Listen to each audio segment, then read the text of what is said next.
যারা অহংকার করেছে তাদের পতন হয়েছে। ফিরাউন অহংকার করেছে, তার পতন হয়েছে। আবু জাহাল অহংকার করেছে, পতন হয়েছে। নমরুদ অহংকার করেছে, পতন হয়েছে।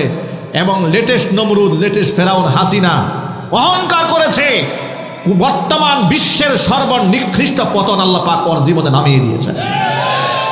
ঠিক না? জুড়ে বলেন। এই খুনির পক্ষে যারা কথা বলে এদেরকেও শাস্তির আওতায় আনা উচিত।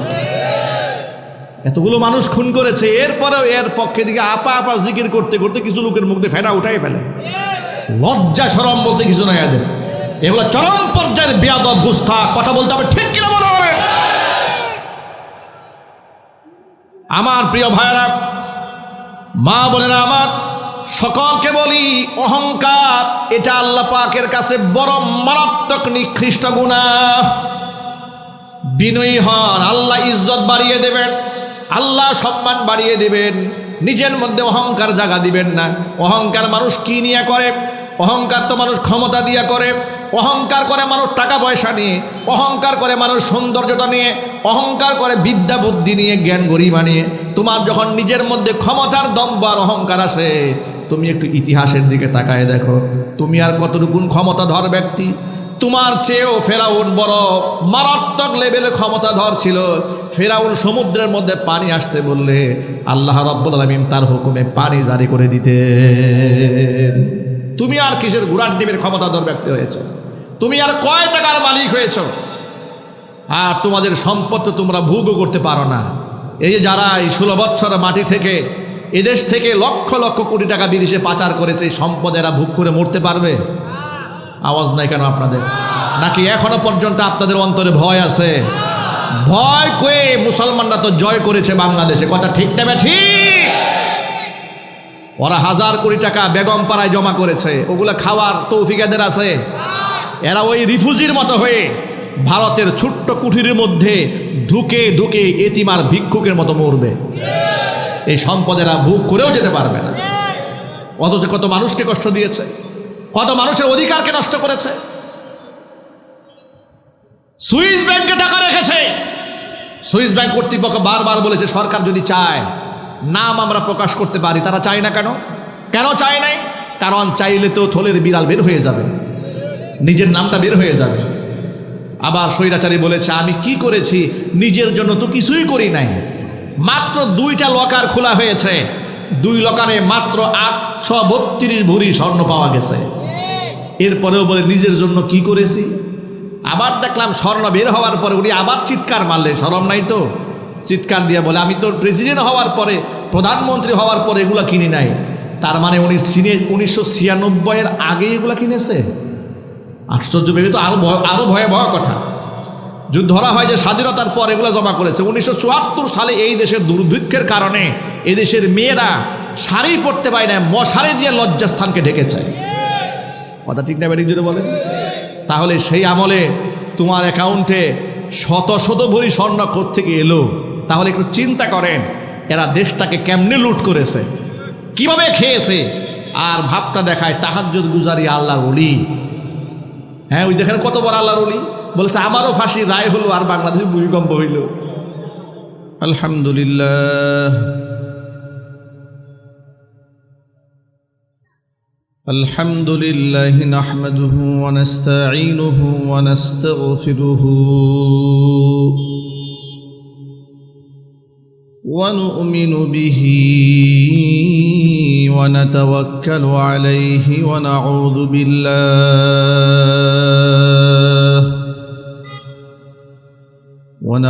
بالله من شرور أنفسنا ومن سيئات أعمالنا.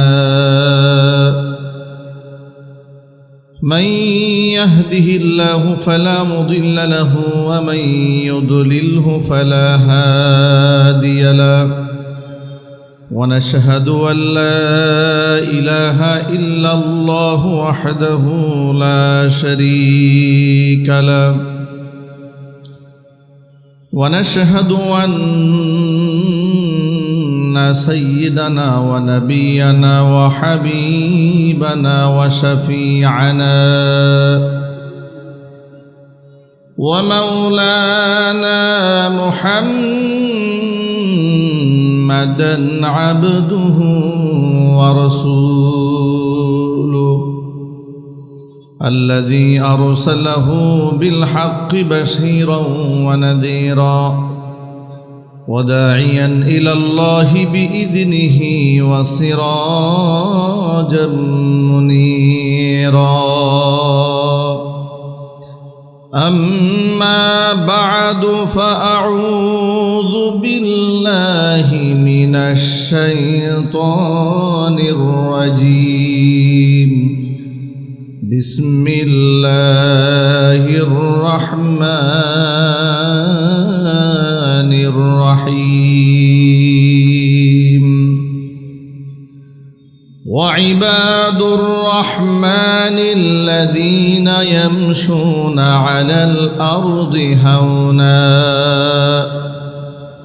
وإذا خاطبهم الجاهلون قالوا سلاما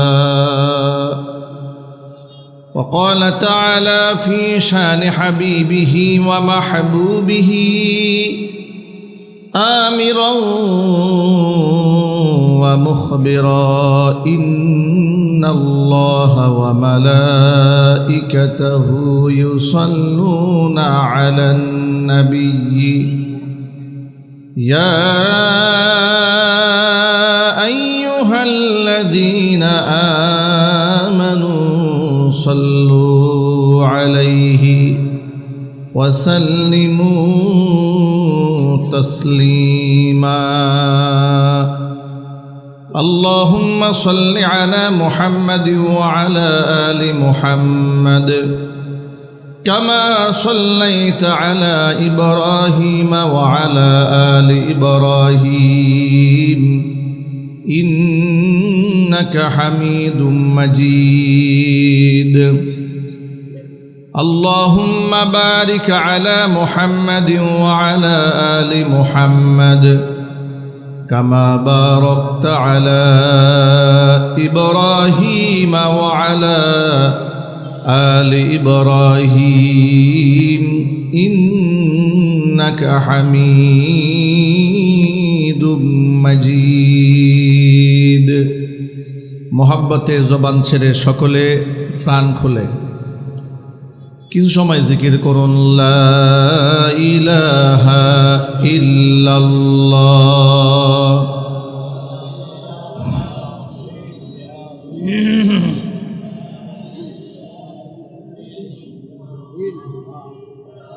লা ইলাহা ইল্লাল্লাহ লা ইলাহা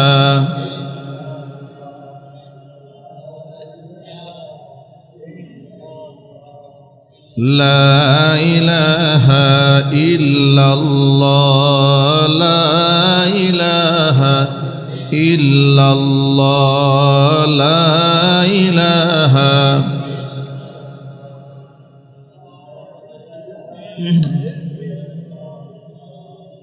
لا إله إلا الله لا إله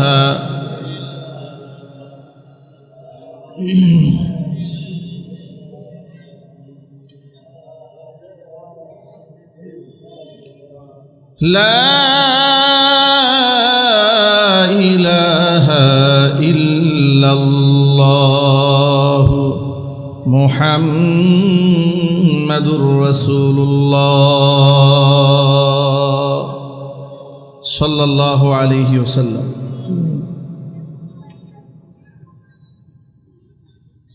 ঐতিহ্যবাহী ঢাকা জেলার অন্তর্গত উত্তর আব্দুল্লাপুর পীরবাড়ি জামে মসজিদ বয়স্ক ইসলামী শিক্ষালয় ও আব্দুল্লাপুর পীরবাড়ি জামে মসজিদের যৌথ উদ্যোগে আয়োজিত সপ্তম বার্ষিকী তাফসীর কোরআন মাহফিলের সম্মানিত সভাপতি উস্তাদুল হুফাজ হাফেজ মাওলানা আব্দুর রব সাহেব, সাবেক ইমাম খতিব পেপার মিল জামে মসজিদ আব্দুল্লাপুর ও সাবেক মোহতামিম টঙ্গী বাজার দারুস সুন্নাত কেরামতিয়া মাদ্রাসা মোহতারাম সভাপতির নেক হায়াত আল্লাহ তাআলা দারাজ করুন, তার খিদমাতের ওয়াসাআতকে আল্লাহ তাআলা বৃদ্ধি করে দিন।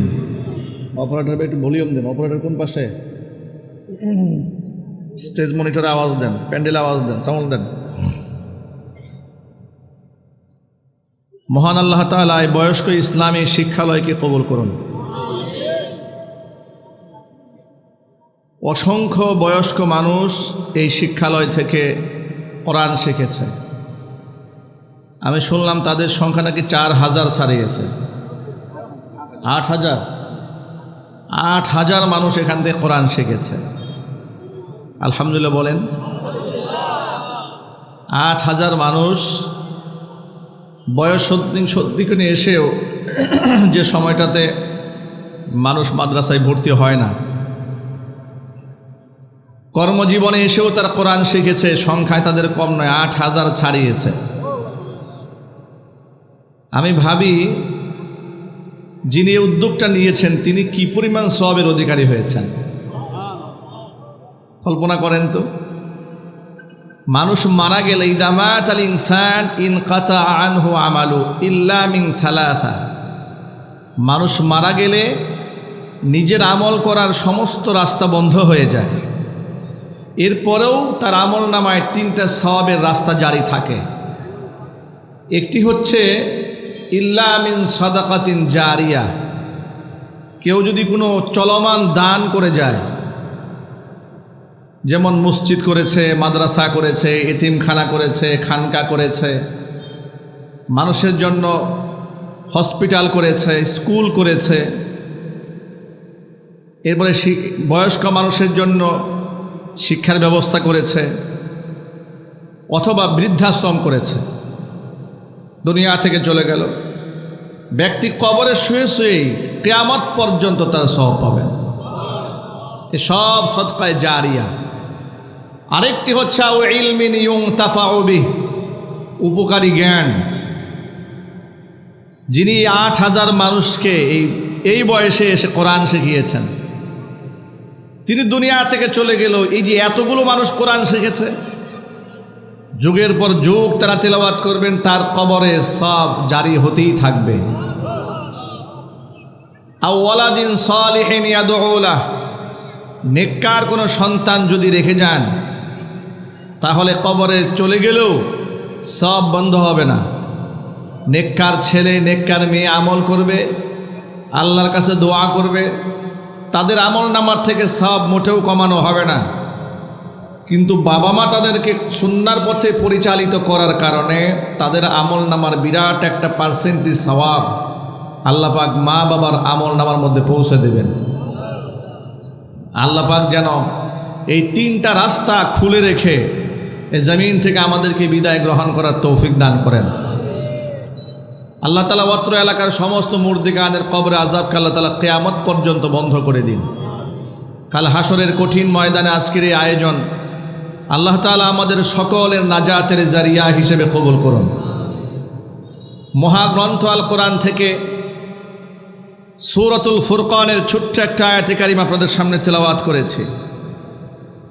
আল্লাহ তাআলা এই সূরার মধ্যে তার নেককার বান্দাদের, তার মাহবুব পেয়ারা বান্দাদের বেশ কয়েকটা গুণের কথা বর্ণনা করেছেন। যে আয়াতটি আপনাদের সামনে তেলাওয়াত করেছি সূরাতুল ফুরকানের 63 নম্বর আয়াত, আমি আমার খুতবার মধ্যে তেলাওয়াত করেছি। কোনো প্রকার লম্বা ভূমিকা ডান বাম না করে সরাসরি আল্লাহর কোরআন থেকে আমরা কথা বলবো। আমরা বলি ইনশাআল্লাহ, কারণ আল্লাহর কোরআনের চেয়ে দামি ওয়াজ আর নাই। আল্লাহর কোরআনের চেয়ে দামি কথা আর কারো আছে? আল্লাহ তাআলা এই আয়াতে আমাদের জন্য একটা গুণের বর্ণনা করেছেন। যারা ইমানদার বান্দা, আল্লাহ পাকের বান্দা, যারা রহমান দয়াময় আল্লাহর বান্দা যারা, তাদের মধ্যে এই কোয়ালিটি অবশ্যই থাকবে। ওয়া ইবাদুর রহমান, যারা আমি আল্লাহর দয়াময় বান্দা, দয়াময় আল্লাহর বান্দা যারা, ইয়ামশুনা আলাল আরদি হাওনা, জমিনে তাদের চলাচল হবে অত্যন্ত বিনয়ের সাথে। অহংবোধে তারা জমিনে পা ফেলবে না, মাথা উঁচু করে আত্মগরিমা প্রকাশ করে তারা চলাচল জমিনে করবে না। এমনকি ওয়াইদা খাতাবাহুমুল জাহিলুন, কোনো মূর্খ মানুষ যদি তাদের সাথে বিতর্ক তৈরি করার জন্য তাদেরকে সম্বোধন করে কোনো কথাবার্তা বলেন, তাহলে তারা তাদের সাথে তর্কেও জড়াবে না। কালু সালামা, তারা শান্তিপ্রিয় কথা বলে সালাম দিয়ে সেখান থেকে পাশ কাটিয়ে চলে যাবে। আল্লাহর একনিষ্ঠ বান্দা যারা, তারা জমিনে বিশৃঙ্খল পরিবেশ তৈরি করতে পারে না। এটা তাদের কোয়ালিটি নয়। ইমামদারেরা সমাজের মধ্যে ফার্স্ট ক্লাস কোয়ালিটির মানুষ হয়।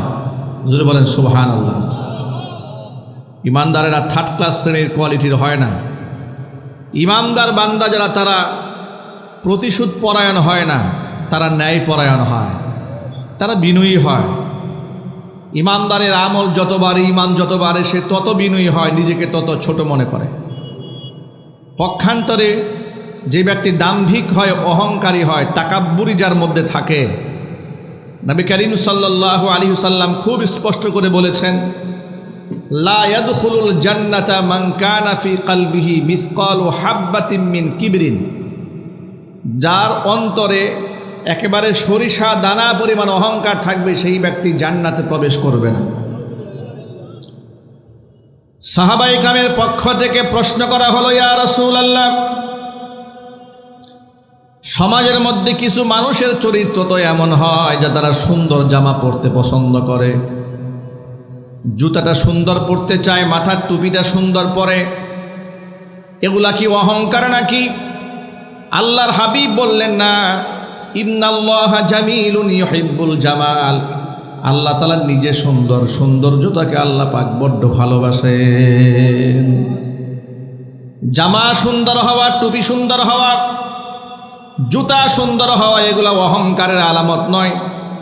এবার আল্লাহর নবী অহংকারের ব্যাখ্যা দিয়ে বলছেন, ওয়ালাকিন্নাল কিবরা বাতারুল হাক্কি ওয়া গামতুন নাস। অহংকার হচ্ছে বাতারুল হক, সত্যকে প্রত্যাখ্যান করা, ওয়া গামতুন নাস, মানুষদেরকে তুচ্ছ জ্ঞান করা। নিজেকে শ্রেষ্ঠ মনে করে অন্যকে একেবারে নগণ্য মনে করে, এটা হচ্ছে অহংকার। এটা কি জুড়ে বলেন তো ভাই? অহংকার। অহংকারী ব্যক্তি সব সময় অন্যের চেয়ে নিজেকে শ্রেষ্ঠ মনে করে। তার চাল চলনে, তার বক্তব্যে, তার উঠা বসায় নিজেকে অনেক বড় মনে করবে সে। তার ভাব এবং ভঙ্গিমা এমন হবে, সে তার ভেতর থেকে শ্রদ্ধা করে কাউকে সালামও দিতে চাবে না, অপেক্ষায় থাকবে তাকে সবাই সালাম দেবে, উনি শুধু জবাব দেবেন, জবাবও দিতে চায় না। দাম্ভিক আর অহংকারীদের অবস্থা এমন পর্যায়ে পৌঁছেছে, দরিদ্র মানুষ যদি তাকে সালাম দেয়, তাহলে ওয়া আলাইকুমুস সালাম রহমাতুল্লাহ মুখ থেকে না বলে একটু মুখের ইশারায় এরকম করে মাথা নিচে করে। ঠিক না ব্যাটারি জুড়ে বলে। আবার যদি বেশি দরিদ্র হয়, তাহলে মাথা নাড়া দিয়েও সামান্যতম সালামের জবাব দিতেও তার কুণ্ঠাবোধ হয়। যদি আপনি হাত বাড়িয়ে দিয়েছেন মুসাফা করার জন্য, উনি আন্তরিকতার সাথে দুই হাত না বাড়িয়ে এক হাত দিয়ে দিবে। এইভাবে এক হাত দিয়ে মুসাফা করা নিষিদ্ধ নয়, তবে এটা আদব নয়। আপনার হাতে মোবাইল আছে, ব্যাগ আছে, এক হাত দিয়ে মুসাফা করেছেন, নিষিদ্ধ নয়। কিন্তু ভাব দেখায় যদি অকারণে আপনি এরকম একটা হাত বাড়িয়ে দিলেন, মানে এমন একটা অবস্থা আপনি তৈরি করলেন যে ও এমন কোনো ব্যক্তি না যে দুই হাত বাড়িয়ে দিতে হবে, এটা তাকাব্বর, এটা অহংকার। এমনকি অনেক লোকেরা হাত বাড়িয়ে দিতে গিয়ে দেখেন পুরো হাতটাও দেয় না, হাতের কয়েকটা আঙ্গুল দেয় এরকম করে। মানে আপনি যে হাতটা ধরে মুসাফা করবেন, উনি এত দামি যে তার হাতের সাথে আপনি হাতও মিলাতে পারবেন না। আবার হাতটা মিলিয়ে খুব দ্রুত সরিয়ে ফেলার চেষ্টা করে। এই ক্ষেত্রে নবী করিম সাল্লাল্লাহু আলাইহি ওয়াসাল্লামের সুন্নাহ কি? সাহাবায়ে কেরাম বলেছেন, আল্লাহর নবী নিজ থেকে হাত বাড়িয়ে দিতেন মুসাফা করার জন্য। প্রতিপক্ষ যতক্ষণ না হাত না ছেড়ে দিতেন, আল্লাহর নবী নিজের হাতকে টান দিতেন না। সুবহানাল্লাহ বলতে পারেননি আপনারা? অথচ আল্লাহর নবীর চেয়ে দামি মানুষ এই আসমানে নিচে জমিনের উপরে আর আছে? বিগত জীবনে ছিল, ভবিষ্যতে হওয়ার কোনো সম্ভাবনা আছে? হযরত আবু বকর বলেন, আল্লাহর নবীকে আগে সালাম দেওয়ার জন্য প্রতিযোগিতা করতাম। বিভিন্ন জায়গায় দেয়ালের আড়ালে দাঁড়িয়ে থাকতাম, গাছের আড়ালে দাঁড়িয়ে থাকতাম, সালামটা যেন আগে দিতে পারি। কিন্তু আশ্চর্যের ব্যাপার, যখনই নবীজিকে সালাম দেব করছি, যে মাত্র দেব এমন প্রস্তুতি নিতেই নবীজি আমাদেরকে আগে সালাম দিয়ে দিতে। দাম্ভিক আর অহংকারীদের স্থান আল্লাহর দরবারে নাই। আল্লাহর হাবিব রাহমাতুল্লিল আলামিন বলেন, হাদিসে কুদসির মধ্যে এসেছে, আল কিবরিয়া উরিদাই ওয়াল আজমাতু ইজারি, অহংকার হচ্ছে আমি আল্লাহর গায়ের চাদর, বরত্ব হচ্ছে আমার পরনের লুঙ্গি। যেই ব্যক্তি নিজে অহংবোধ করে, নিজেকে বড় মনে করে, অহংকারী কথাবার্তা বলে, সেই ব্যক্তি তো আর কিছু করে না, আমি আল্লাহর গায়ের চাদর ধরে টান দেয়। যেই ব্যক্তি অহংকার প্রদর্শন করে জমিনে, আমার পরনের লুঙ্গি ধরে টান দেয়। এখন আপনারা বলেন, আল্লাহ কি চাদর গায়ে দেন? আল্লাহ লুঙ্গি পরেন? আল্লাহ চাদর গায়ে দেন? তাহলে এই কথা কেন আসলো?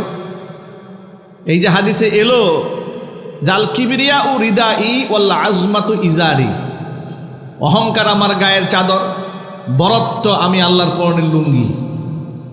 এটা রূপক অর্থে ব্যবহার করা হয়েছে মানুষদেরকে বোঝাবার জন্য যে আল্লাহর ব্যক্তিত্বে আঘাত হানে। একজন ব্যক্তিকে আপনি গালি দিয়েছেন, তাকে যতটুকু না হিট করতে পারবেন, তার অর্থ সম্পদ বিনষ্ট করেছেন, তাকে যতটুকু না আপনি অপমানিত করতে পারবেন, আঘাত করতে পারবেন।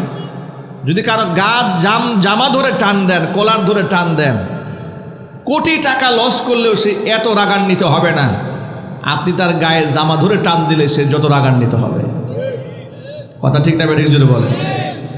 আপনি তার অজস্র টাকা নষ্ট করলেও সে এতটা অসম্মান বোধ করবে না, অপমানিত বোধ করবে না। তার নিজের পরনের লুঙ্গি ধরে যদি আপনি টান দেন, সে যত লজ্জা বোধ করবে। আদম আলাইহিস সালাতু ওয়াস সালাম নিষিদ্ধ গাছের ফল জান্নাতে খাওয়ার পরে আল্লাহ তাআলা তাকে প্রথম যে শাস্তি দিয়েছিলেন সেটা হলো জান্নাতের পোশাক তার গা থেকে খুলে নিয়েছিলেন। এটা চরম পর্যায়ের অপমানের প্রথম ধাপ হচ্ছে গায়ের পোশাক খুলে নেওয়া। হযরত আদম এবং মা হাওয়া লজ্জাস্থান ঢাকার জন্য জান্নাতের পাতা দিয়ে, জান্নাতের গাছের পাতা দিয়ে লজ্জাস্থানকে আবৃত করেছিলেন। আল্লাহ তাআলা এই ক্ষেত্রে নিজের লুঙ্গি, নিজের জামা উপমা দিয়েছেন এই কথা বোঝাবার জন্য। মানুষ যখন নামাজ না পড়ে তখন আমি আল্লাহ কষ্ট পাই, যখন মানুষ নাফরমানি করে তখনও কষ্ট পায়, মানুষ মিথ্যা কথা বলে, চুরি ডাকাতি করে, জিনা ব্যভিচার করে, তখন আমি আল্লাহ তাআলা কষ্ট পাই। কিন্তু এতটা অপমান বোধ করি না যতটা অপমান বোধ করি জমিনের মধ্যে মানুষ যখন অহংকারী হয়। মানুষ অহংকার যখন করে তখন মনে হয় লোকেরা আমার গায়ের জামা ধরে টানাটানি করতেছে। মানুষ যখন অহংকার করে তখন মনে হচ্ছে ওরা আমার লুঙ্গি ধরে টান দিচ্ছে। মানুষকে বুঝিয়েছে, তোর লুঙ্গি ধরে টান দিয়ে তোর ব্যক্তিত্বে যত আঘাত আনবে, এই পৃথিবীতে কেউ যখন দাম্ভিক অহংকারের সুরে কথাবার্তা বলে তখন সে যেন আমার গায়ে লুঙ্গি ধরে টান দেয়। যদি বলতে হবে নাউজুবিল্লাহ। আল্লাহর হাবিব সাল্লাল্লাহু আলাইহি সাল্লাম আল্লাহর কাছে একটা দোয়া করতেন। দোয়াটা সব সময় নিজেরা করবেন।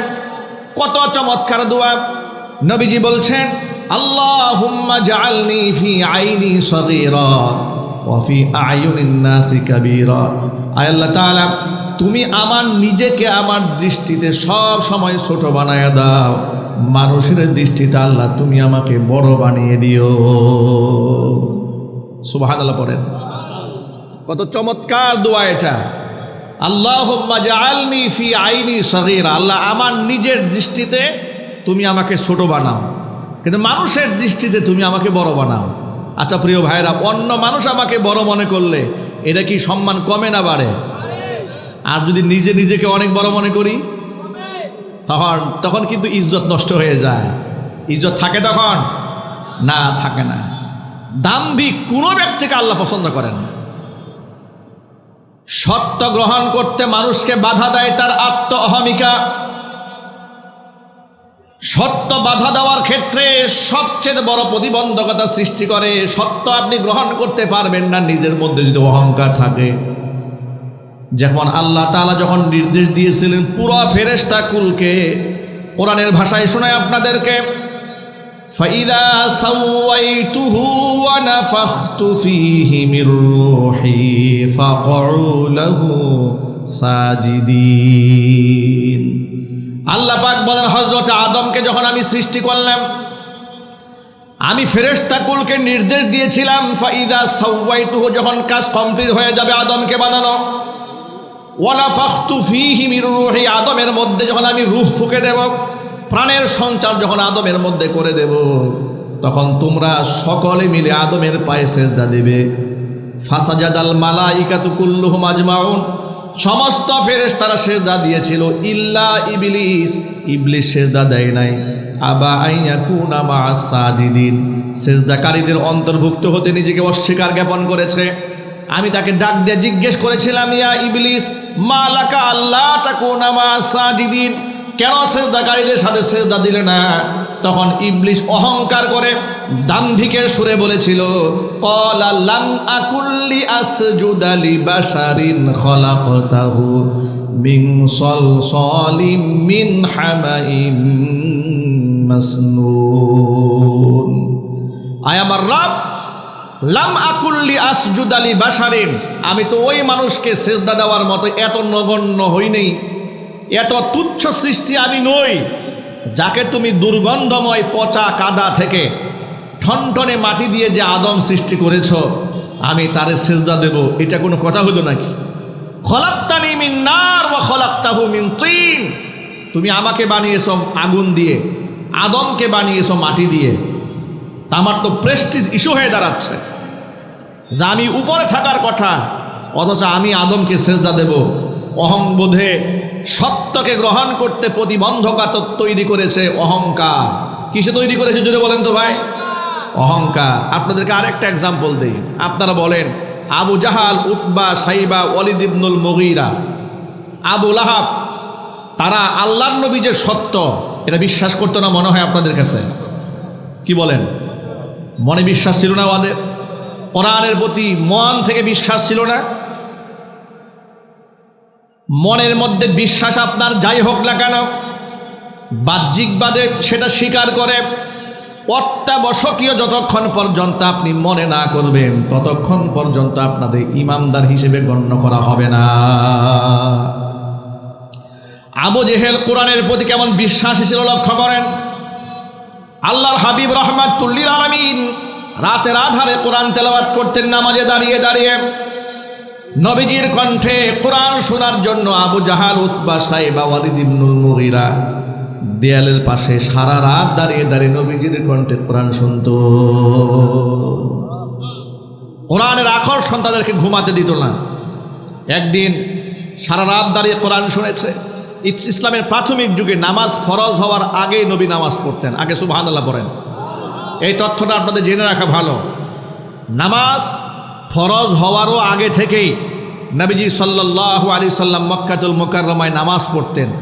হাদিস শরীফে এসেছে, ইনদা জাওয়ালি শামসি ওয়া গুরুবিহা, সূর্য যখন ঢলে যেত মানে মাগরিবের সময়, আর ইনদা জাওয়ালি শাম, একেবারে দুপুর থেকে সূর্য যখন হালকা ঢলে পড়তো, এর মানে জোহরের নামাজ। জোহর এবং মাগরিব এই দুই ওয়াক্তের নামাজ নবী করিম সাল্লাল্লাহু আলাইহি সাল্লাম নামাজের ফরজিয়াত আসার আগেই তিনি নামাজ পড়তেন। আরেকটা দলিল দিয়ে আপনাদের সামনে, সূরা মুজাম্মিল, ইয়া আইয়ুহাল মুজাম্মিল কুমিল লাইলা ইল্লা কালিলা নিসফাহু আবিনকুস মিনহু কালিলা আও জিদ আলাইহি ওয়ারাত্তিলিল কুরআনা তারতিলা। এই যে আয়াত, ইয়া আইয়ুহাল মুজাম্মিল, হে কম্বলওয়ালা, কুমিল লাইলা ইল্লা কালিলা, আপনি রাতের বেলা তো জাগবেন, তবে পুরো রাত জেগে থাকার দরকার নেই। রাসূল সাল্লাল্লাহু আলাইহি ওয়াসাল্লাম সারা রাত দাঁড়িয়ে থাকতেন। আল্লাহু আকবার বলেন। এগুলো নামাজ ফরজিয়াত আসার আগের হুকুম। এগুলো এরকম অসংখ্য দলিল আছে। আর তাবাকাতুল কুবরাতে আছে, মুস্তাদরাকে হাকিমে আছে, সিরাতে ইবনে হিশামের মধ্যে আছে। সাহাবী বর্ণনা করে বলছেন, রাআইতুন নাবিয়্য সাল্লাল্লাহু আলাইহি ওয়াসাল্লাম ইউসাল্লি বিমাক্কাতা হিনা তাজুলুশ শামস। নবীজি সাল্লাল্লাহু আলাইহি ওয়াসাল্লামকে আমি মক্কাতুল মুকাররমাতে ওই সময় নামাজ পড়তে দেখেছি, যখন সূর্য মাথার উপর থেকে সামান্য ঢলে যায়, তখন নবীজিকে আমি নামাজ পড়তে দেখেছি। ওয়া মাহু খাদিজা ওয়া আলিয়ুন, তার সাথে নামাজ পড়তে দেখেছি হযরতে খাদিজাকে, নামাজ পড়তে দেখেছি হযরতে আলীকে। তো খাদিজা রাদিয়াল্লাহু তাআলা আনহার ইন্তেকালের পরে তো ফরজ নামাজের বিধান আসছে। কিন্তু হাদিসে এসছে খাদিজা রাদিয়াল্লাহু তাআলা আনহা আগেই নামাজ পড়েছেন, এর মানে সেটা ফরজ নামাজ ছিল না। সুবহানাল্লাহ বলবেন না? এটা জোরে কোন আল্লাহু আকবার। নবী করিম সাল্লাল্লাহু আলাইহি ওয়াসাল্লাম আল্লাহ পাকের এত মাহবুব আর এত পেয়ারা, এত বিনয়ী মানুষ তিনি ছিলেন। আল্লাহর কাছে দোয়া করলেন, আল্লাহুম্মা জাআলনি ফি আইনি সগীরা ওয়া ফি আয়ুনিন নাসি কাবীরা। আল্লাহ তাআলা তুমি আমাকে মানুষের দৃষ্টিতে বড় বানাও, কিন্তু আমার নিজের দৃষ্টিতে আল্লাহ তুমি আমাকে ছোট বানাইয়া দাও। নিজেকে বড় মনে করার কোনো সুযোগ আছে? একটু জোরে বলতে হবে, সুযোগ আছে না? বড় মনে করার কোনো সুযোগ নাই। মুহাম্মদুর রাসূলুল্লাহ সাল্লাল্লাহু আলাইহি ওয়াসাল্লাম তাম পৃথিবীর সর্বোচ্চ মর্যাদার অধিকারী তিনি ছিলেন। এমন মর্যাদা আল্লাহ পাক তাকে দান করেছিলেন, জমিনের মধ্যে যখন তিনি হাঁটতেন আকাশের মেঘমালা তাকে ছায়া দিত। মরা গাছের নিচে বসলে মরা গাছ জিন্দা হয়ে যেত। জুড়ে বলেন আল্লাহু আকবার। এত সম্মানের অধিকারী হওয়ার পরেও নিজেকে কতটা বিনয়ী রেখেছেন। আবু বকর বলেন, আগে কোনোদিন আমরা সালাম দিতে পারতাম না, নবীজি সাল্লাল্লাহু আলাইহি সাল্লামকে সালাম দেব দেব করতে করতে হুজুর আমাদেরকে আগে সালাম দিয়ে দিতেন। অহংকারের কোনো স্থান ইসলামে নাই। দাম্ভিক কোনো ব্যক্তিকে আল্লাহ তাআলা পছন্দ করেন না। অহংকার করে ধ্বংস হয়েছে ইবলিস, শয়তান। ঠিক না? ঠিক জুড়ে বলেন। অহংকার করে ধ্বংস হয়েছে আবু জাহাল, অহংকার করে ধ্বংস হয়েছে উতবা, সাইবা, ওয়ালিদ ইবনুল মুগীরা। অহংকারে সত্য গ্রহণ থেকে বাধা দিয়েছে। এই জন্য নবী সাল্লাল্লাহু আলাইহি ওয়াসাল্লাম বলেছেন, আল কিবির, অহংকার হচ্ছে বাতারুল হক, সত্যকে প্রত্যাখ্যান করা। আগামাতুন নাস, মানুষদেরকে তুচ্ছ জ্ঞান করা। ইমানদার ব্যক্তি কখনো নিজেকে বড় মনে করে না। আর আল্লাহর ওলি যারা হয় তারা কখনো বিনয়ী, তারা অহংকারী হয় না, তারা বিনয়ী হয়। ইমাম আহমদ ইবনে হাম্বল রাহমাতুল্লাহি আলাইহিকে উপমা হিসেবে উপস্থাপন করা যায়। আহমদ ইবনে হাম্বল রাহিমাহুল্লাহ কত বড় ইমাম ছিলেন। পৃথিবীতে চারটা মাযহাব মাশহুর এবং মাকবুল, হানাফি মাযহাব, শাফিঈ মাযহাব, মালিকি মাযহাব এবং হাম্বলি মাযহাব। হাম্বলি মাযহাবের ইমাম আহমদ ইবনে হাম্বল রাহিমাহুল্লাহ এত বড় আলিম, এত বড় মুস্তাহিদ, এত বড় গবেষক, এত বড় ফাকিহ, এত বড় পণ্ডিত হওয়ার পরেও নিজেকে কিছুই মনে করতেন না। কতটা সাদাসিধা জীবনযাপন করতেন। একদিন সফরে বের হয়েছেন, কোনো একটা মসজিদে গিয়ে তিনি এশারের নামাজ আদায় করলেন। নামাজ আদায়ের পরে মনে মনে ভাবলেন, পথিক মুসাফির, রাতের বেলায় পথ চলা মোটেও নিরাপদ নয়, বাহিরে প্রচণ্ড ঠান্ডা। যদি কোনো মতে রাতের বেলায় তাহাজ্জুদে নামাজ পড়ে পুরো রাতটা মসজিদে যদি কাটাই দিতে পারি, ফজরের নামাজটা পড়ে বের হয়ে যাব, এই নিয়তে এক কর্নারে বসে আছেন। মুয়াজ্জিন সাহেব আসলেন, এসে বলছেন, মুরব্বী, নামাজের সবাই তো চলে গেছে, নামাজ পড়ে আপনি বসে আছেন কেন? তিনি বললেন, মুয়াজ্জিন সাহেব, যদি আপনি আমাকে একটু সুযোগ দেন, আমি রাতের বেলা এখানে তাহাজ্জুদে সময়টা কাটায় দেই। মুয়াজ্জিন সাহেব এলাও করলেন যে না, এটা মোটেও এলাও করা যাবে না, তাড়াতাড়ি বের হয়ে যান। আমাদের মসজিদগুলো তালা দেওয়া হয়, আবাদ থাকে না, আজাদ থাকে না, এটা সুন্নাহ নয়। প্রত্যেকটা মসজিদ সারা রাত যেন ইবাদত করা যায় সেই পরিবেশ রাখতে হবে। ঠিক না? ব্যাটিক জুড়ে বলেন।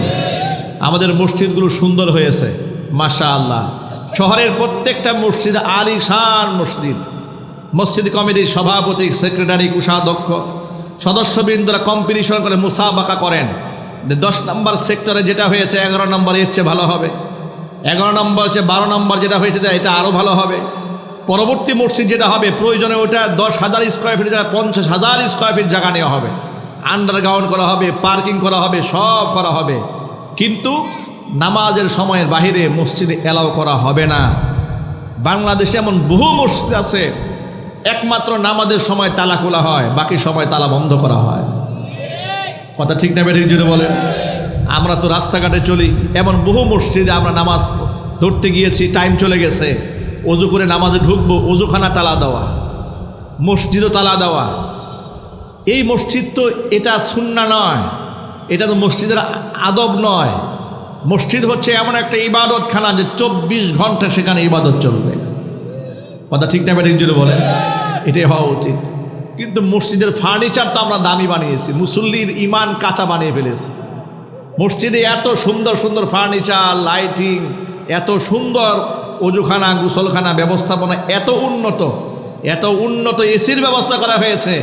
এখন লোকেরা ইমান রক্ষার চিন্তা না করে এসি রক্ষার চিন্তা বেশি করে। ইমান গেলে যাক, কিন্তু এসিটা ঠিক থাক। এখান থেকে আমাদের বের হয়ে আসতে হবে প্রিয় ভাইরা। অবশ্যই এই সমস্ত মডার্ন ইকুইপমেন্টস এগুলো রাখাটাকে দূষণীয় মনে করি না, অবশ্যই রাখতে হবে, কিন্তু নিজের ইমান আমলের গুরুত্ব সবার আগে। আমার একজন ভাই যেন এসে নামাজের সময়, জামাতের টাইম চলে গেছে, উনি যে পরবর্তী এসে নামাজ পড়তে পারেন এমন একটা সুযোগ রাখা দরকার। কেউ যদি তাহাজ্জুদের নামাজে এসে আল্লাহর ঘরে এসে আল্লাহকে ডাকতে চায়, তার জন্য একটা দরজা খোলা রাখার দরকার আছে না নাই? আরো জোরে বলেন। মূল ফটক বন্ধ থাকলেও অন্ততপক্ষে বারান্দা, ব্যালকনি, একটা এরিয়া রাখতে হবে, পরবর্তীতে মানুষ এসেও যেন অত্যন্ত সুন্দরভাবে তারা নামাজ আদায় করতে পারে। আল্লাহ পাক বুঝার তৌফিক দান করেন। তো ইমাম আহমদ ইবনে হাম্বল রাহিমাহুল্লাহ মুয়াজ্জিন সাহেবকে রিকোয়েস্ট করলেন, মুয়াজ্জিন সাহেব আমি নফল নামাজ পড়ে কোরআন তেলাওয়াত করে সময়টা কাটাতে চাচ্ছি। তো তিনি নিজের পরিচয় দেননি। আল্লাহর ওলিরা কখনো নিজের পরিচয় দেওয়াটাকে পছন্দ করেন না। তিনি বলেন নাই যে আমার নাম আহমদ ইবনে হাম্বল। এটা যদি বলতেন, মুয়াজ্জিন সাহেবের 14 গোষ্ঠী তার জন্য আপ্যায়নের ব্যবস্থা করে তারা মাথায় নিয়ে কতক্ষণ নাচত, ঠিক কিনা? পরিচয় দেন না। আল্লাহর ওলিরা কত বিনয়ী হয় দেখেন। আহমদ ইবনে হাম্বল রাহিমাহুল্লাহ নিজের পরিচয় তো দিলেন না।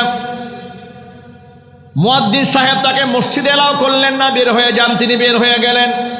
প্রচণ্ড শীত, কোথায় যাবেন? মনে মনে ভাবলেন যদি একটা নিরাপদ জায়গা পেতাম, একটু বসার জন্য স্থান পেতাম। অদূরে দেখতে পেলেন একটা ইয়াং ছেলে রুটির দোকানে তাওয়ার মধ্যে রুটি তাপ দিচ্ছে। এবার তিনি তার সামনে গিয়ে দাঁড়ালেন। দোকানদারদেরকে বললেন, আল্লাহর বান্দা, আমি যদি তোমার তাওয়ার পাশে বসে নিজেকে একটু শরীরের তাপ গ্রহণ করি, তোমার কোনো আপত্তি আছে? তিনি বললেন, মোটেও না। আপনি বসেনি তো আমার জন্য ভালো কথা। একজন আমার সঙ্গী হলো, রাতটা ভালো কাটবে আমার। তিনি বসে রইলেন। ইমাম আহমদ ইবনে হাম্বলের এই ঘটনা কেন বর্ণিত হয়েছে দেখেন। এটা নিজের বরত্ব বর্ণনা করে তিনি বলেন নাই, তিনি আরেকটা বিষয় বোঝাবার জন্য এই আত্মজীবনীতে তিনি উল্লেখ করেছেন। তিনি দেখতে পেলেন এই ছেলেটা রুটি বানাচ্ছে, রুটি তা দিচ্ছে, কিন্তু প্রতিনিয়ত তার মুখ থেকে আস্তাগফিরুল্লাহ আস্তাগফিরুল্লাহ এই আমল করছে। একটা সাধারণ একটা ছেলে, কোনো আল্লামাতুদ দাহার না, কোনো মসজিদের ইমাম সাহেব নন, কোনো বক্তা না, কোনো মুজাদ্দিদ না, মুফাসসির না, রুটির দোকানদার। সে প্রতিনিয়ত ইস্তিগফার করছে। ইস্তিগফারের আমল দেখে আহমদ ইবনে হাম্বল বড় অবাক হয়ে গেলেন। অবাক বিস্ময়ে জিজ্ঞেস করলেন, আল্লাহর বান্দা, প্রতিনিয়ত মুখের মধ্যে শুধু আস্তাগফিরুল্লাহ আস্তাগফিরুল্লাহর আমল করো, ইস্তিগফারের আমল এত বেশি কেন করো? যুবক ছেলেটি জবাব দিয়ে বলেন, মুরব্বী, আমি ইস্তিগফারের আমল করে কত বড় নিয়ামত পেয়েছি। আমার আল্লাহ আমার এই জবানটাকে এমন পাক বানিয়ে দিয়েছেন, এই জবান দিয়া যত দোয়া করি সাথে সাথে আল্লাহ পাক দোয়া মঞ্জুর করে না। যা দোয়া করি তাই কবুল হয়ে যায় আল্লাহর কাছে। আল্লাহ তাআলা আমাকে মুস্তাজাবুদ দাওয়া বানিয়ে দিয়েছেন। আহমদ ইবনে হাম্বল অবাক বিস্ময়ে তার দিকে তাকিয়ে আছে। সাধারণ একটা ছেলে নাকি মুস্তাজাবুদ দাওয়া, দোয়া করলেই নাকি কবুল হয়। আল্লাহু আকবার। এবার ছেলেটা মুরব্বীকে বলেন, মুরব্বী, আমার সব দোয়া কবুল হয়েছে, কিন্তু মনে একটা দুঃখ আছে, একটা দোয়া কেন যেন এখনো কবুল হয় নাই। কি দোয়া কবুল হয় নাই আপনার? ছেলেটি বলছে, দীর্ঘদিন আল্লাহর কাছে দোয়া করেছে রব্বুল আলামিন, জীবনে একটা বার যেন যুগের শ্রেষ্ঠতম আলেম আহমদ ইবনে হাম্বলকে আমি নিজ চোখে দেখতে পাই। এই একটা দোয়া আমার কবুল হয় নাই, বাকি যা চেয়েছি আল্লাহর কাছে তাই পেয়েছি।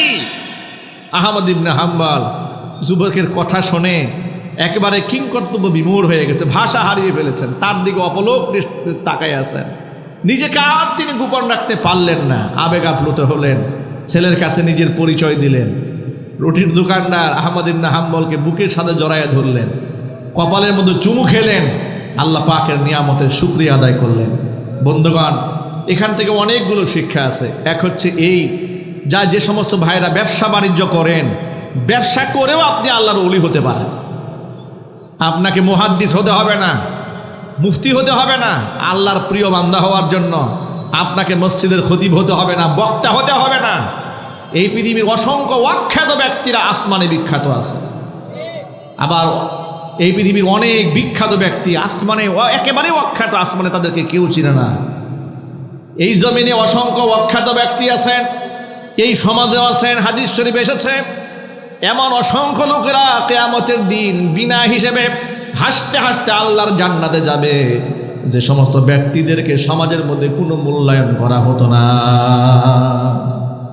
তাদের জন্য সমাজে কেউ চেয়ার ছেড়ে দিত না, তাদের জন্য কেউ মঞ্চ সাজাতো না, সামাজিকভাবে তাদের কোনো দাম ছিল না।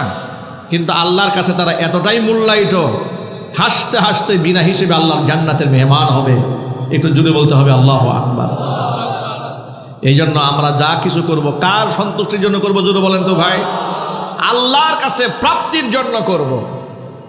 অসংখ্য অখ্যাত ব্যক্তিরা আল্লাহ পাকের জান্নাতের মেহমান হয়ে যাবে। আনাস ইবনে মালিক রাদিয়াল্লাহু তাআলা আনহু হাদিসের রাবী, তিনি বলেন, আমরা আল্লাহর নবীর পাশে বসে আছি, এমন সময় আল্লাহর হাবিব আমাদেরকে বললেন, ইয়াতুলু আলাইকুমুল আনা রাজুলুম মিন আহলিল জান্নাহ। ও সাহাবীরা, ঠিক এই মুহূর্তে তোমাদের মাঝে একজন জান্নাতি ব্যক্তি প্রবেশ করবেন। আমরা অধীর আগ্রহে থাকলাম বেহেশতি মানুষকে দেখার জন্য। অধীর আগ্রহে থাকার পরে দেখতে পেলাম ঈদ তলা আলাইনা রাজুলুম মিনাল আনসার। সমাজের কোনো বিখ্যাত সাহাবী আসলেন না। আবু বকর, উমর, উসমান, আলী, সাদ বিন আবি ওয়াক্কাস, আব্দুর রহমান ইবনে আউফ, তালহা ইবনে জুবায়ের এই ধরনের বিখ্যাত কেউ আসলেন না। একেবারে অখ্যাত একজন আনসারি সাহাবী মসজিদের মধ্যে ঢুকলেন। এমন অবস্থায় ঢুকলেন যে কোনো বেশভূষার মধ্যে চাকচিক্য আভিজাত্য নাই, বরং তান্তিফু লিহিয়াতুহু বিউদুইহি, ওযুর পানিতে দাড়িটা ভেজা। কদ আল্লাকানা আলাইহি বিয়াদিহি শিমালি, বাম হাতে জুতাটা ধরে মসজিদের মধ্যে দাঁড়ায় আছে। জোরে জোরে বলে সুবহানাল্লাহ। বাম হাতে জুতা ধরে দাঁড়িয়ে আছে। একটু ব্রেনে কল্পনা করেন, মানে একেবারে সাদা মাটা একটা মানুষ, ওযু করে আসছে তো মুখটা মুছেও নাই, দাড়িগুলা তান্তিফু লিহিয়াতুহু বিউদুইহি, ওযুর পানিতে দাড়িটা ভেজা, বাম হাতে জুতা নিয়ে দাঁড়ায় আছে। সাহাবায়ে কেরাম বলছেন, হযরত আনাস বলেন, আমরা খুব অবাক হলাম, ইনি আল্লাহ পাকের জান্নাতি। সুবহানাল্লাহ বলেন। গেল প্রথম দিন, দ্বিতীয় দিন আবার বসে আছি। হুজুর আবার বললেন, তোমাদের মাঝে একজন বেহেশতি মানুষ প্রবেশ করবে। আনাস ইবনে মালিক বলেন, আবার অধিক আগ্রহে থাকলাম, দেখি এবার কে আসে। আশ্চর্য ব্যাপার, জান্নাতি ব্যক্তির ঘোষণা দেওয়ার পরে গতকাল যে প্রবেশ করেছে, আজও তিনিই প্রবেশ করলেন। গেলেও দ্বিতীয় দিন, তৃতীয় দিন আবার হুজুর বললেন, এই মুহূর্তে তোমাদের মাঝে একজন জান্নাতি ব্যক্তি প্রবেশ করবেন। আনাস ইবনে মালিক বলেন, আমরা অধীর আগ্রহে থাকলাম। আশ্চর্যের ব্যাপার, গত দুদিন যাকে নবীজি জান্নাতি ব্যক্তি বলে ঘোষণা করেছেন, তিনি আজও প্রবেশ করেছেন। তিনটা দিন আল্লাহর হাবিব তাকে জান্নাতি মানুষ বলে ঘোষণা দেওয়ার পরে আমাদের সকলের মধ্যে প্রশ্ন জাগ্রত হলো, তার মধ্যে এমন কোন আমল আছে যেগুলো আমাদের মধ্যে নাই? আব্দুল্লাহ ইবনে আমর ইবনুল আস রাদিয়াল্লাহু তাআলা আনহু, তিনি আর নিজের কিউরিসিটি, নিজের আগ্রহ নিজের মধ্যে রাখতে পারলেন না। জানতে হবে তার মধ্যে বেশ কি আমল আছে। কিন্তু আপনি কেমনে জানবেন? মানুষের আভ্যন্তরে কোনো আমল থাকলে তার সাথে সফর সঙ্গী না হলে জানা যায় না। আপনি কতটুকু ভালো মানুষ, আপনাকে যাচাই করতে হলে আপনার সাথে সফরে বের হতে হবে, অথবা আপনার সাথে টাকা পয়সা দিয়ে লেনদেন করতে হবে। আপনি যে কত নাম্বার পীর আর কত নাম্বারের দরবেশ, এটা টাকা পয়সা লেনদেন না করলে মানুষ টের পাবে না। ঠিক না ব্যাটিক জুড়ে বলেন। গতকালকেও আমরা নরসিংদী অঞ্চলে এক মাহফিলে গেলাম। এক প্রবাসী আমাদের সাথে সাক্ষাৎ করে বলেন, হুজুর আপনাকে ইউটিউবে অনেক দেখেছি, ওয়াজ শুনি, তো চোখের পানি অনেক ফেলেছি, তো দেখার খুব স্বপ্ন ছিল, আল্লাহ পাক দেখিয়েছেন। তিনি আমাকে বলেন, হুজুর একটা দুঃখের কথা শেয়ার করি। আমরা প্রবাসী মানুষ, বিদেশে যাওয়ার জন্য অনেকগুলো টাকা দিয়েছে এক ভদ্রলোকের কাছে। উনি নামাজি মানুষ, একেবারে নামাজ পড়তে পড়তে কপালের দাগ ফেলে দিয়েছে। হয় সেই লোকে আমাদের অনেকের টাকা মেরে দিয়েছে। বলেন হুজুর কাকে বিশ্বাস করব? আমি বললাম যে মানুষ চেনা তো ওই কপালের দাগ দেখে মানুষ নির্ণয় করা যায় না। বেশভূষা দিয়ে আপনি মানুষ চিনতে পারবেন না। এই গোটা দুনিয়ার মধ্যে যত ভণ্ড পীর ফকির আছে, এগুলার বেশভূষা এই দেশের আলেমদের চাইতেও আরো দামি। কথা ঠিক নেবে ঠিক? তাদের জুব্বার পাগড়ি ধরার জন্য খাদেমের বাহিনী থাকে, বিরাট বড় বাহিনী। কিন্তু কল্পনাও করতে পারবেন না এগুলো ইহুদি খ্রিস্টানদের এজেন্ট, চিন্তাও করতে পারবেন না। বেশভূষা দিয়ে মানুষ চেনা যায় না। এখন আব্দুল্লাহ ইবনে আমর ইবনুল আস মনে মনে ভাবলেন যে তার মধ্যে স্পেশাল কোন আমল আছে, আমাকে বের করতেই হবে।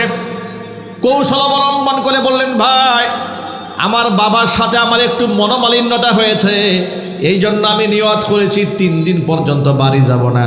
তো তোমার সাথে আমি তোমার বাড়িতে থাকতে চাই, পারমিশন কি আছে?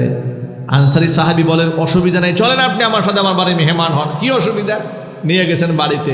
3 দিন 3 রাত রেখেছে তার বাড়িতে। 3 দিন 3 রাত থাকার পরে এখন কিছু খুঁজে পায় না। এবার তিনি মুখ ফুটে বলেই ফেললেন যে, ভাই আমি তোমার সাথে একটা কৌশলের আমি অবলম্বন করেছিলাম। আসলে আমার বাবার সাথে ঝগড়াঝাড়ি হয় নাই। আমি নিয়ত করেছিলাম, দেখতে চেয়েছিলাম যে তোমার মধ্যে এমন কোন আমল আছে, আল্লাহর নবী তোমাকে কোন আমলের বদৌলতে 3 দিন জান্নাতি মানুষ বলে ঘোষণা করেছে।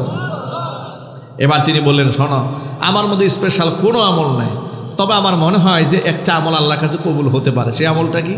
তিনি জবাবে বললেন, আনা লা আজিদু ফি নাফসি গিশান লি আহাদিন মিনাল মুসলিমিন। পৃথিবীর কোনো মুসলমানদের সাথে আমার কলিজার মধ্যে কোনো ঘৃণা নাই, কোনো বিদ্বেষ নাই, কোনো রাগ নাই, কোনো গুসা নাই। চিৎকার দিয়ে এখন আল্লাহু আকবার। আমি প্রতি রাতে শোয়ার সময় এদেরকে মাফ করে এরপরে ঘুমাতে যাই। ওয়ালা আহসুদু আহাদান আলা খাইরিন আতাহুল্লাহু ইয়াহু। এই দুনিয়ার কোনো মানুষকে আল্লাহ তাআলা যে নিয়ামত দান করেছেন, ওই নিয়ামত নিয়ে দুনিয়ার কাউকে আমি হিংসাও করি না। পৃথিবীর কোনো ব্যক্তির উপর আমার হিংসা নাই, পৃথিবীর কোনো মুসলমানের উপর আমার গুসা নাই। এবার আব্দুল্লাহ ইবনে আমর ইবনুল আস বলেন, হ্যাঁ এটাই হবে সেই গুণ। লা নুতিকু আলাই। এই গুণটা অর্জন করা এতটা সহজ নয়, এটা সকলে পারবে না। কারো প্রতি রাগ না রাখা, গুসা না রাখা, অহংকার হাসাদ ভিতরে জায়গা না দেওয়া, এটা কি সহজ আমল না কঠিন আমল?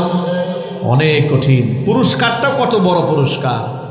আল্লাহ নবী সাল্লাল্লাহু আলাইহি ওয়াসাল্লাম একেবারে অখ্যাত ব্যক্তিকে 3 দিন জান্নাতি ব্যক্তি বলে ঘোষণা করেছেন।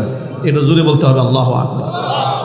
আমি এই কথা দিয়ে আপনাদেরকে কি মেসেজ দিতে চেয়েছি, এই সবকটা শুধু আমি আপনাদেরকে দেইনি, এই সবক আমি নিজেকেও দিয়েছি। এই সবক আমি নিজেকে শোনাচ্ছি। মান তাওয়াদা লিল্লাহি রাফাআহুল্লাহ। হাদিস শরীফে এসেছে, যেই ব্যক্তি আল্লাহর জন্য বিনয়ী হয়, আল্লাহ পাক তার উপরে উঠায়া দেয়। আর যেই ব্যক্তি দাম্ভিক এবং অহংকারী হয়, আল্লাহ পাক তাকে লাঞ্ছিত অপমানিত করেন। ঠিক না বেঠিক জুড়ে বলেন?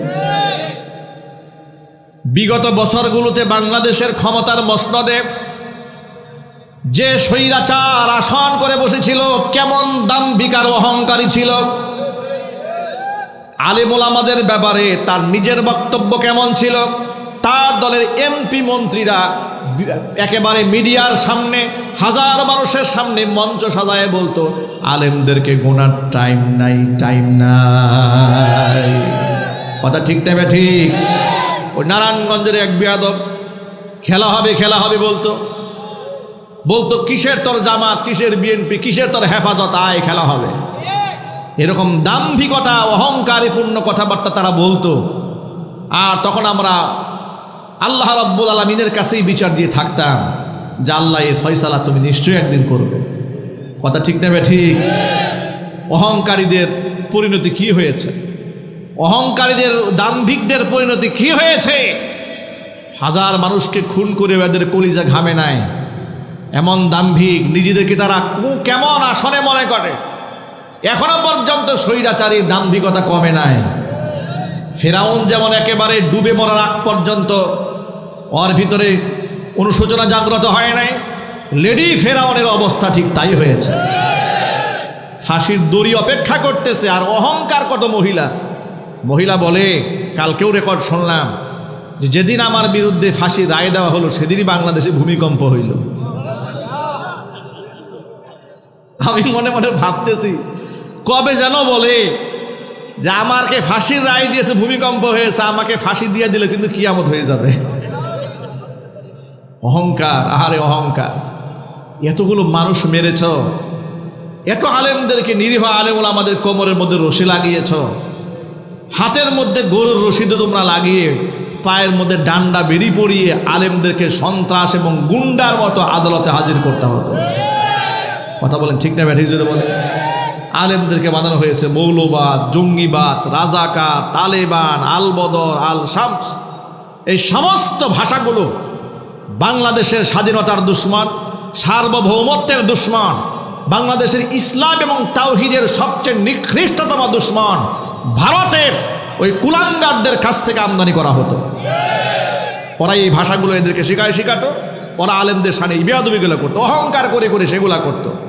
অহংকার আল্লাহ পছন্দ করেন না। কোরআনে কারীম আল্লাহ বলেছেন, ইন্নাল্লাহা লা ইউহিব্বু মান কানা মুখতালান ফাখুরা, আমি দাম্ভিক অহংকারীকে আল্লাহ বরদাস্ত করি না। এই পৃথিবীর ইতিহাস দেখেন, যারা অহংকার করেছে তাদের পতন হয়েছে। ফিরাউন অহংকার করেছে, তার পতন হয়েছে। আবু জাহাল অহংকার করেছে, পতন হয়েছে। নমরুদ অহংকার করেছে, পতন হয়েছে। এবং লেটেস্ট নমরুদ, লেটেস্ট ফেরাউন হাসিনা অহংকার করেছে। বর্তমান বিশ্বের সর্বনিকৃষ্ট পতন আল্লাহ পাক ওর জীবনে নামিয়ে দিয়েছেন। ঠিক না বেঠিক জুড়ে বলেন? এই খুনির পক্ষে যারা কথা বলে এদেরকেও শাস্তির আওতায় আনা উচিত। এতগুলো মানুষ খুন করেছে, এরপরেও এর পক্ষে দিকে আপা আপা জিকির করতে করতে কিছু লোকের মুখ দিয়ে ফেনা উঠাই ফেলে। লজ্জা শরম বলতে কিছু নয় এদের। এগুলো চরম পর্যায়ের বেয়াদব গুস্তা। কথা বলতে হবে ঠিক কিনা মনে হবে? আমার প্রিয় ভাইয়েরা, মা বোনেরা আমার, সকলকে বলি, অহংকার এটা আল্লাহ পাকের কাছে বড় মারাত্মক নিকৃষ্ট গুনাহ। বিনয়ী হন, আল্লাহ ইজ্জত বাড়িয়ে দেবেন, আল্লাহ সম্মান বাড়িয়ে দিবেন। নিজের মধ্যে অহংকার জাগা দিবেন না। অহংকার মানুষ কি নিয়ে করে? অহংকার তো মানুষ ক্ষমতা দিয়ে করে, অহংকার করে মানুষ টাকা পয়সা নিয়ে, অহংকার করে মানুষ সৌন্দর্যতা নিয়ে, অহংকার করে বিদ্যা বুদ্ধি নিয়ে, জ্ঞান গরিমা নিয়ে। তোমার যখন নিজের মধ্যে ক্ষমতার দম্ভ আর অহংকার আসে, তুমি একটু ইতিহাসের দিকে তাকায় দেখো, তুমি আর কতটুকুন ক্ষমতাধর ব্যক্তি। তোমার চেয়েও ফেরাউন বড় মারাত্মক লেভেলে ক্ষমতাধর ছিল। ফেরাউন সমুদ্রের মধ্যে পানি আসতে বললে আল্লাহ রাব্বুল আলামিন তার হুকুমে পানি জারি করে দিতেন। তুমি আর কিসের ঘোড়ার ডিমের ক্ষমতাধর ব্যক্তি হয়েছ? তুমি আর কয় টাকার মালিক হয়েছ? আর তোমাদের সম্পদ তো তোমরা ভোগও করতে পারো না। এই যে যারা এই 16 বছর মাটি থেকে এদেশ থেকে লক্ষ লক্ষ কোটি টাকা বিদেশে পাচার করেছে, এই সম্পদ এরা ভোগ করে মরতে পারবে? আওয়াজ নাই কেন আপনাদের? নাকি এখনো পর্যন্ত আপনাদের অন্তরে ভয় আছে? ভয় কয়ে মুসলমানরা তো জয় করেছে বাংলাদেশে। কথা ঠিক না ঠিক? ওরা হাজার কোটি টাকা বেগম পাড়ায় জমা করেছে, ওগুলা খাওয়ার তৌফিক এদের আছে? এরা ওই রিফিউজির মতো হয়ে ভারতের ছোট্ট কুঠিরের মধ্যে ধুকে ধুকে এতিমার ভিক্ষুকের মতো মরবে। এই সম্পদেরা ভোগ করেও যেতে পারবে না। অথচ কত মানুষকে কষ্ট দিয়েছে, কত মানুষের অধিকারকে নষ্ট করেছে। সুইস ব্যাংকে টাকা রেখেছে।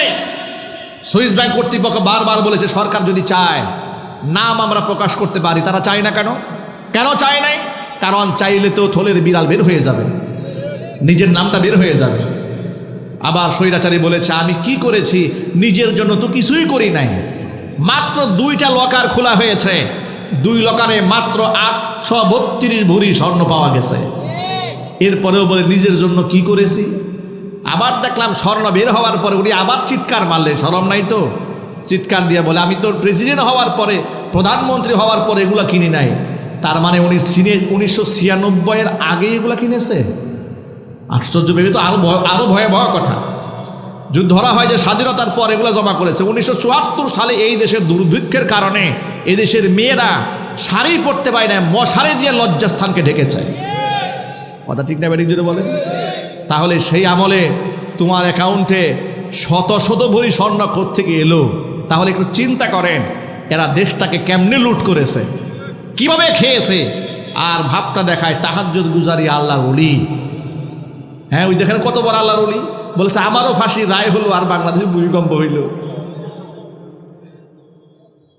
আল্লাহ আল্লাহ এর অনিষ্ট থেকে এই জাতিকে হেফাজত করুন। অহংকারী ব্যক্তিকে আল্লাহ বরদাস্ত করেন না, আল্লাহ পছন্দ করেন না এগুলা। প্রিয় ভাইরা, আমরা কি নিজেকে অহংকারী বানাবো? আমরা বিনয়ী হব, বলেন ইনশাআল্লাহ। নিজেকে কিছু মনে করা যাবে না।